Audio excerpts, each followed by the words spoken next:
Hi, good afternoon everyone. Ito, naalala niyo itong suot ko. Bigay ni Sis Milo ito. Ayan, ayan pangalan siya dyan. Ayan. Pink na pink. Maganda. Eksakto sa akin guys. Ayan, maganda yung tela niya. Soft and cotton. Ayan. Tamang-tama lang sa akin. Ayan, B-shape siya. And tayo-tayo para makita. Ayan, tamang-tama yan. Tamang-tama yung size niya. Itong bigay niya sa akin. Pwede mo rin tuck-in. Ayan. Mahaba din guys. Ayan.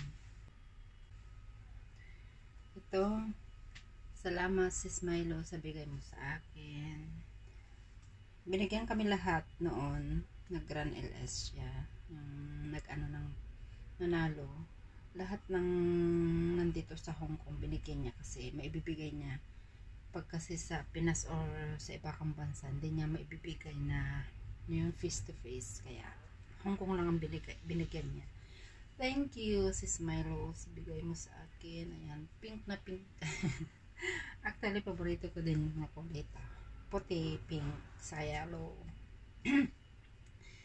Ayan, thank you Sis Milo. Ganda ng tela. Soft siya. Hindi ka magkakarash. Yes. Ayan. Ayan. Thank you, Sis Myla, sa bigay sa akin. God bless you more. Ayan. Ayan. Naalala ko to kasi suot ko. Kumakain ako ng prutas. Naalala ko tong suot ko. Bigay pala ni Sis Myla ito. Nakalimutan ko siyang blinag. Kaya, ayan. Ito na guys. Ito na Sis Milo. Thank you very much sa blessing na binigay mo sa amin. God bless you more.